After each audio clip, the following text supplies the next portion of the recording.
Hello everyone, welcome back to the Elcom academy. Last class में हमने देखा आई to we converter यानी कि करंट टू वोल्टेज कन्वर्टर। आज के इस वीडियो में हम देखेंगे बी टू आई कन्वर्टर यानी कि वोल्टेज टू करंट कन्वर्टर। तो वोल्टेज टू करंट कन्वर्टर को पढ़ने से पहले हम इसकी नीड को जान लेते हैं कि why we use a voltage to current converter. So without a further delay let's start. B2I converter industrial and instrumentation में काफ़ी यूज होता है। जैसे कि B2I क्या सजेस्ट कर रहा है कि आपका जो वोल्टेज है वो करंट में कन्वर्ट होगा।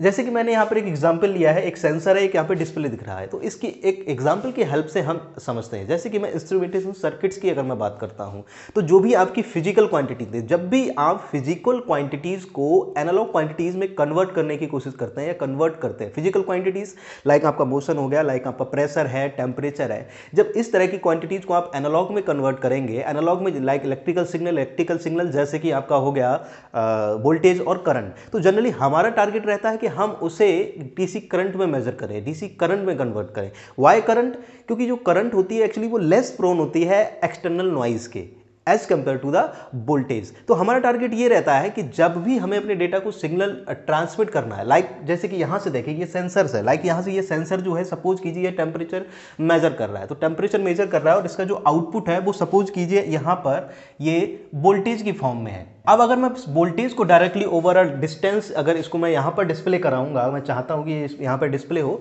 तो वोल्टेज में क्या होता है कि ओवर अ लॉन्ग ये क्या करता है, ये डिक्रीज होने लगता है इस तरीके से, है ना। वोल्टेज जो है थ्रू आउट कांस्टेंट नहीं रहता है, तो दैट मीन्स जो हम यहाँ से ट्रांसफर करेंगे एज इट इज हमें वो इतना नहीं मिलेगा, कुछ ना कुछ मिनिमम वैल्यू मिलेगी। तो हम क्या करते हैं, हमारा टारगेट ये रहता है कि जो ये किस लिए होता है, ये होता है बेसिकली जो एक्सटर्नल नॉइजेस होती हैं उसकी वजह से ऐसा हो जाता है। लेकिन करंट की अगर हम बात करें तो direct current through out constant होती है, तो कॉन्स्टेंट होने की वजह से उसमें जो नॉइज एक्सटर्नल नॉइज होती है उसका इफेक्ट कम पड़ता है। तो हम क्या करते हैं कि हम एक सर्किट यहाँ पर ऐसा लगा देते हैं, हम यहां पर एक एक्सटर्नल सर्किटरी लगा के, that is B2I converter, B2I।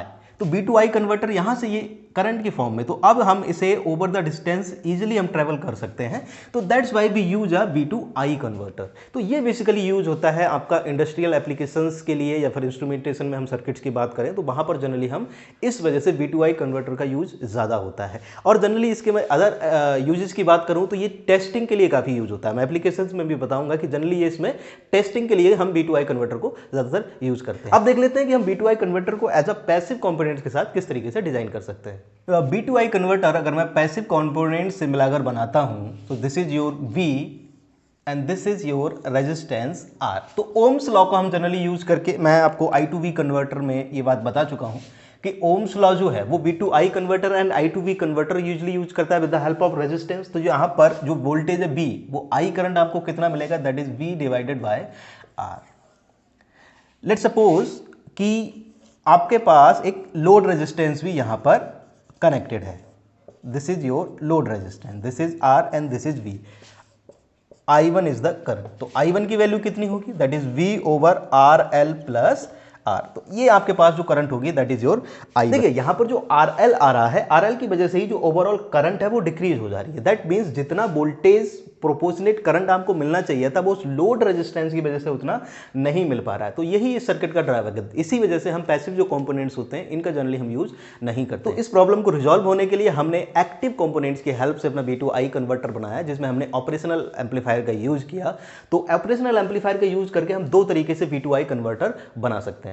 तो B2I कन्वर्टर दो टाइप्स के होते हैं, पहला होता है floating load B2I converter and second is grounded load B2I converter. इन दोनों को एक एक करके हम देख लेते हैं। तो सबसे पहले हम बात करेंगे फ्लोटिंग लोड B2I कन्वर्टर की। सो this is the schematic of the B2I converter. तो देखिएगा इसको जरा स्टडी कर लेते हैं। देखिए आपके पास एक नॉन इन्वर्टिंग एम्पलीफायर लिया हुआ है, non inverting operational amplifier VI यहां पर है, एक लोड रेजिस्टेंस है RL। फ्लोटिंग लोड इसे क्यों कहा जाता है, फ्लोटिंग लोड का मतलब ये होता है कि आपका कोई भी टर्मिनल ग्राउंडेड से कनेक्टेड नहीं होना चाहिए। जनरली हम लोड को एक टर्मिनल को ग्राउंड से कनेक्ट करते हैं और ग्राउंड के रिस्पेक्ट में आउटपुट मेजर करते हैं, लेकिन यहां पर देख रहे हैं आप दोनों ही टर्मिनल्स जो हैं वो किसी न किसी अदर नोड या टर्मिनल से कनेक्टेड है, that's called the floating load. ठीक है। अगर ग्राउंड लोडेड की हम बात करेंगे, जैसे नेक्स्ट में बात करेंगे, तो ये जो लोड है वो कहाँ से कनेक्टेड होगा, उसका एक टर्मिनल जो है वो ग्राउंड से कनेक्टेड होगा, और this is your resistance R. तो इसको अगर हम मेजर करें तो देखिएगा आई एल आर एल है, सपोज कर लेते हैं इसमें जो करंट फ्लो हो रही है that is your I L. तो इसमें और इसमें दोनों में ही करंट जो है वो सेम ही फ्लो होगी, क्योंकि इधर तो कोई करंट जाएगी नहीं वर्चुअल ग्राउंड कॉन्सेप्ट से, and this is your V I. तो यहाँ पर भी जो करंट होगी that is your I L. तो अब सिंपल सी चीज है, this is your V I input, आपको आउटपुट पे कितना मिल रहा है, लोड के क्रॉस जो करंट होगी I L, V to I converter, तो आउटपुट आपका कितना हो गया, आई हो गया। तो आई एल की जो वैल्यू होगी वो कितनी, तो यहां से अगर आप देखें तो यहां पर आई एल की जो वैल्यू होगी that is V I over R. Clear हो गया, सिंपल सा।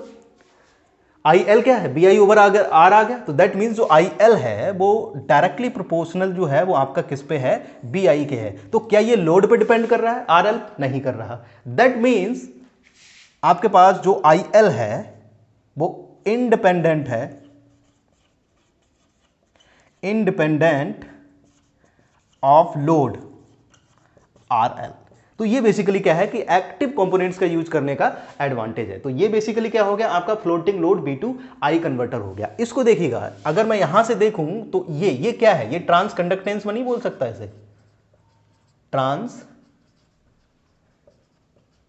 कंडक्टेंस। तो ये ट्रांस कंडक्टेंस एम्पलीफायर भी बोला जाता है। ट्रांस कंडक्टेंस किस तरीके से, देखिए आउटपुट आपकी आई एल है, इनपुट पे क्या है बी आई, तो इसकी वैल्यू आपको कितनी मिल रही है, दैट इज योर 1/r, और 1/r को आप क्या बोलते हैं, ट्रांस कंडक्टेंस। आर को जैसे ट्रांस रेजिस्टेंस बोला जाता है, 1/r को ट्रांस कंडक्टेंस। ठीक है। और दूसरा अगर मैं इसका नाम देना चाहूं तो एक तो ये हो गया कि ट्रांस कंडक्टेंस एम्पलीफायर हो गया, दूसरा ये हो जाता है वोल्टेज कंट्रोल्ड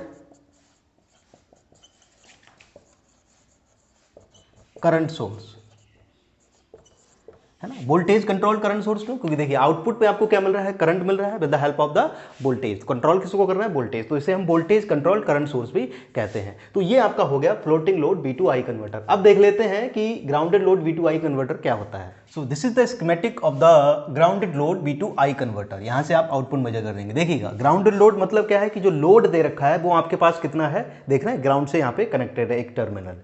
तो ये बेसिकली इसके क्रॉस सपोज कीजिए जो करंट है that is your I L, और ये R2 है, लेट सपोज इसके क्रॉस जो करंट है that is your I2, and इसके क्रॉस जो current that is your I1। इस तरीके से एक नोड है दैट इज V2, और ये जो नोड है that is suppose V1। Supply आपने कहाँ दे रखा है, इन्वर्टिंग नोड पे। आप क्या कर सकते हैं, आप इसको नॉन इन्वर्टिंग टर्मिनल की हेल्प से भी बना सकते हैं। आप BS सप्लाई यहाँ दे दीजिए और इसको ग्राउंड कर दीजिए, तब भी आप निकालेंगे तो वही बस फर्क कितना आएगा। अभी सप्लाई यहाँ पर है तो आपका आंसर किस में आना चाहिए, नेगेटिव में आना चाहिए 180 डिग्री का, क्योंकि सप्लाई आप दे रहे हैं इन्वर्टिंग टर्मिनल पे। अगर आप यहाँ देंगे तो आपका जो आंसर है वो कैसा आएगा, सेम फेज में आएगा, दैट इज माइनस का साइन नहीं आएगा। तो इसको कैलकुलेट कर लेते हैं। तो देखिएगा कैलकुलेट करने के लिए अगर मैं आपसे कहूं कि what is the value of V1, देखिएगा सिंपल सा एक फंडा है, जब भी इस तरह के क्वेश्चंस आते हैं तो आपको क्या अप्रोच लगानी है। देखिए वर्चुअल ग्राउंड कॉन्सेप्ट एप्लीकेबल है, वर्चुअल ग्राउंड कॉन्सेप्ट एप्लीकेबल है, that means V1 is equal to V2, ये तो होगा। अब आप किसी तरीके से अगर V1 और V2 की वैल्यू को निकाल लें और यहाँ पर इक्वेट कर दें तो ये सिंपल तरीके से ये नहीं हो जाएगा,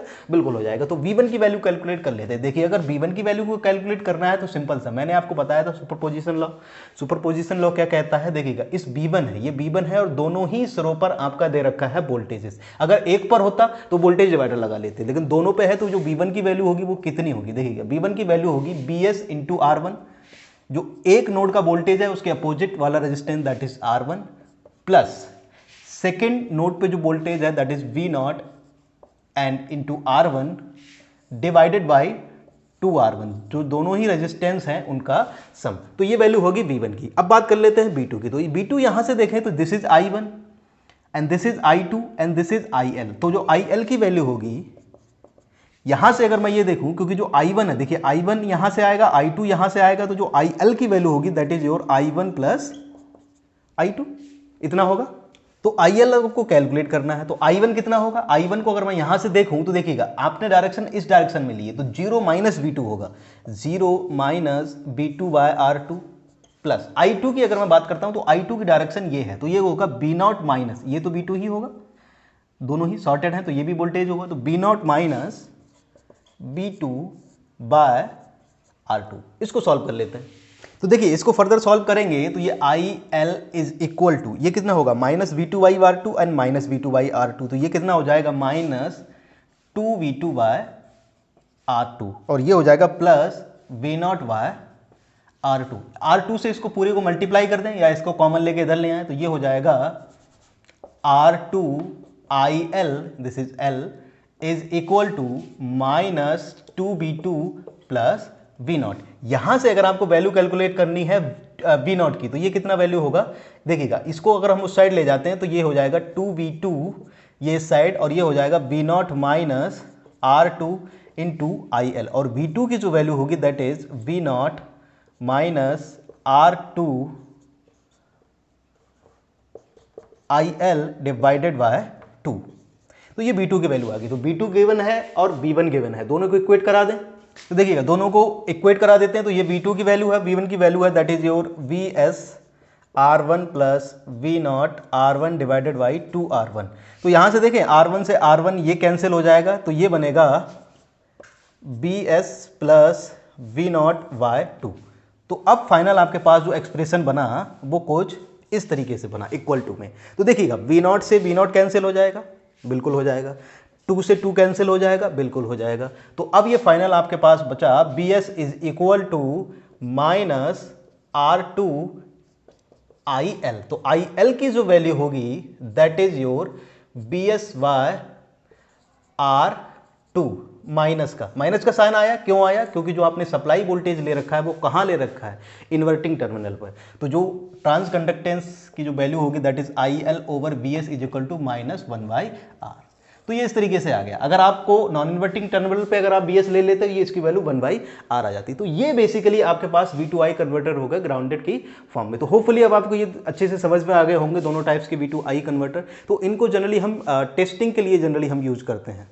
तो ये जनरली कुछ एप्लीकेशंस हैं। अगर मैं V2I कन्वर्टर की बात करूं तो ये जेनर डायोड टेस्टर के लिए यूज होता है, लो AC DC वोल्टमीटर्स के लिए यूज होता है, testing LED and testing diode. तो इनके टेस्टिंग के लिए जनरली हम V2I कन्वर्टर का यूज करते हैं। तो ये किस तरीके से एक्चुअली मेजर करेगा डिटेलिंग की अगर मैं बात करूं तो वो मैं यहाँ पे डिस्कस नहीं कर रहा हूँ। मुझे नहीं लगता कि आपके university exam point of view से या फिर कॉम्पिटेटिव पॉइंट ऑफ व्यू से ये बहुत ज़्यादा इंपॉर्टेंट है। तो अननेसेसरी इसको लार्ज नहीं बनाते हैं लेक्चर को। अगर आप पढ़ना चाहते हैं तो आप गूगल की हेल्प ले सकते हैं, लेकिन आपको पता होना चाहिए कि एक्चुअल में हम किस तरीके से इनका टेस्ट करते हैं, ये एप्लीकेशंस क्या क्या होती हैं। तो होपफुली अब आपको ये वीडियो अच्छे से समझ में आ गया होगा। If you have any doubt और suggestion please ask me in to the comment section. तो आज के लिए इतने रखते हैं, see you in the next one.